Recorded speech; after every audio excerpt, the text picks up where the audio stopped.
കള്ളപ്പണം വെളുപ്പിക്കൽ കേസിൽ ദില്ലിയിൽ എ.എ.പി നേതാക്കളുടെ വസതിയിൽ ഇ.ഡി റെയ്ഡ്. ദില്ലി മുഖ്യമന്ത്രി അരവിന്ദ് കെജ്രിവാളിന്റെ പേഴ്സണൽ സെക്രട്ടറി വിഭാവ് കുമാറിന്റെ വസതിയിൽ ഉൾപ്പെടെയാണ് പരിശോധന നടക്കുന്നത്. ജിൽബി തന്നെയാണ് ഈ വാർത്തയുടെ കൂടുതൽ വിവരങ്ങളുമായി ഇപ്പോൾ ചേർന്നുകൊണ്ടിരിക്കുന്നതും.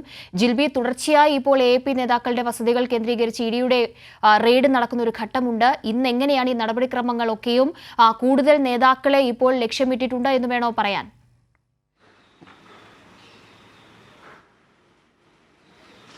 കാവ്യ, എ.എ.പി നേതാക്കളെ അല്ലെങ്കിൽ അവരെ വിടാതെ അന്വേഷണ ഏജൻസികൾ പുറകെ പോകുന്നു എന്ന് തന്നെ മനസ്സിലാക്കേണ്ടിയിരിക്കുന്നു. കാരണം ഇപ്പോൾ കൂടുതൽ എ.എ.പി നേതാക്കളുടെ വസതികളിലടക്കം പരിശോധനയ്ക്കായിട്ട് ഇപ്പോൾ ഇ.ഡി എത്തിയിരിക്കുകയാണ്. നമുക്കറിയാം, കള്ളപ്പണം വെളുപ്പിക്കൽ കേസിലാണ് ഇ.ഡി ഇത്തരത്തിലുള്ള പരിശോധനകൾ നടത്തുന്നത്. ദില്ലിയിൽ 12 ഇടങ്ങളിലാണ് ഇപ്പോൾ പരിശോധന നടത്തുന്നത്. അതിൽ പ്രധാനമായിട്ടും എ.എ.പി നേതാവ് അല്ലെങ്കിൽ എ.എ.പി രാജ്യസഭാ എം.പി നാരായൺ ദാസ് ഗുപ്തയുടെ വസതിയിൽ പരിശോധന നടക്കുന്നുണ്ട്. അതുപോലെ തന്നെ മുഖ്യമന്ത്രി അരവിന്ദ് കെജ്രിവാളിന്റെ പേഴ്സണൽ സെക്രട്ടറി വിഭാവ് കുമാറിന്റെ വസതിയിലും ഇപ്പോൾ പരിശോധന നടക്കുകയാണ്.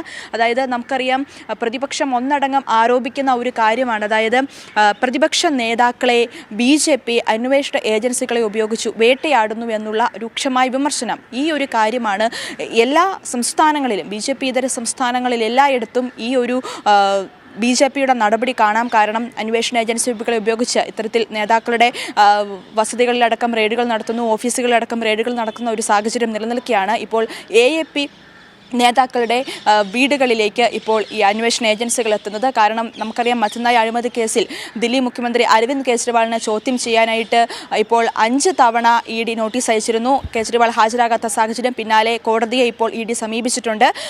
ഇപ്പോൾ അടുത്ത ദിവസം കോടതി ആ കേസ് പരിഗണിക്കാനിരിക്കുന്നു. അതോടൊപ്പം തന്നെ നേരത്തെ മുൻ ഉപമുഖ്യമന്ത്രി മനീഷ് സിസോദിയ, അതുപോലെ തന്നെ രാജ്യസഭ എം.പി ആയിരുന്ന സഞ്ജയ് സിംഗ് അടക്കം ഈ കേസിൽ ജയിലിൽ കഴിയുന്ന സാഹചര്യം. മറ്റ് സംസ്ഥാനങ്ങളിൽ നമുക്കറിയാം, കഴിഞ്ഞ ദിവസം ജാർഖണ്ഡിലെ ഹേമന്ത് സോറൻ ഭൂമി കുംഭകോണ കേസിൽ ഹേമന്ത് സോറനെ ഇ.ഡി അറസ്റ്റ് ചെയ്യുന്ന സാഹചര്യം. അങ്ങനെ പ്രതിപക്ഷ നേതാക്കളെയെല്ലാം ഒന്നടങ്കം ഇത്തരത്തിൽ ഇ.ഡി അന്വേഷണ ഏജൻസികളെ ഉപയോഗിച്ചുകൊണ്ട് കേന്ദ്രം വേട്ടയാടുന്ന ഒരു സാഹചര്യം തന്നെ നിലനിൽക്കുന്നു. തെരഞ്ഞെടുപ്പ് കൂടി അടുത്ത് നിൽക്കുന്ന സാഹചര്യത്തിൽ ഇത്തരത്തിൽ ഈ തെരഞ്ഞെടുപ്പിൽ പ്രചരണം തടയാനുള്ള ഒരു നീക്കങ്ങൾ നടത്തുന്നു, അല്ലെങ്കിൽ അത്തരത്തിലുള്ള ബി.ജെ.പിയുടെ കേന്ദ്ര സർക്കാരിൻ്റെ ഒരു നീക്കമാണെന്നുള്ള രൂക്ഷ വിമർശനം പ്രതിപക്ഷം ഉയർത്തുന്നുമുണ്ട്. എന്തായാലും ഇപ്പോൾ ഇന്ന് രാവിലെയാണ് ഈ എ.എ.പി നേതാക്കളുടെ വീടുകളിലേക്ക് ഇ.ഡി എത്തിയിരിക്കുന്നത്.